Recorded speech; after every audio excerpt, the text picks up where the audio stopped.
Kære furboere, så virker den om lidt.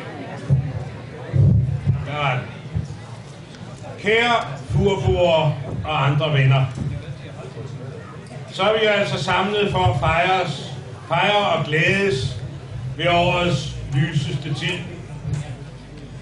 Men det første spørgsmål, vi er nødt til at stille os, det er jo, hvorfor gør vi det med heksene som hovedpersoner? Hvorfor ikke for eksempel med Johannes Døberen som hovedperson, når det nu er hans helgendag i morgen?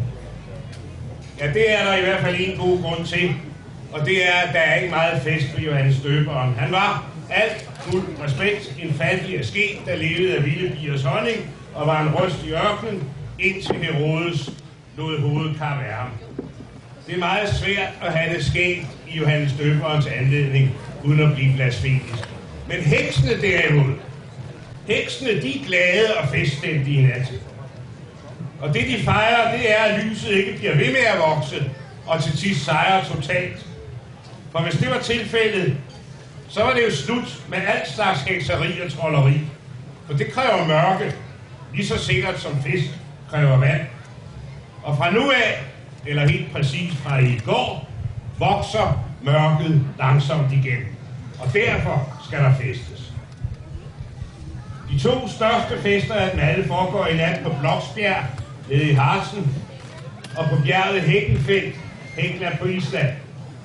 Og det er en kendt sag blandt alle seriøse hekseeksperter, at Limfjordsøerne og først og fremmest Fur, og så Guldbjerg, er den sidste mellemlanding for de hekser, der er på vej til Hekkenfeldt. Men den kunst at behandle underjordiske ordentligt, den har I åbenbart behersket her på Fur meget længe. Derfor i aften var en glædesplus for alle, der gider at være med.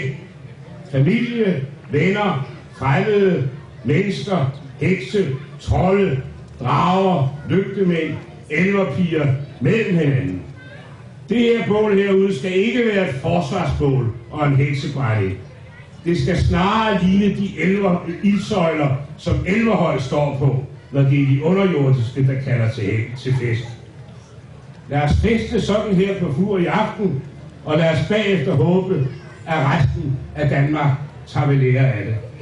God samtidsfest.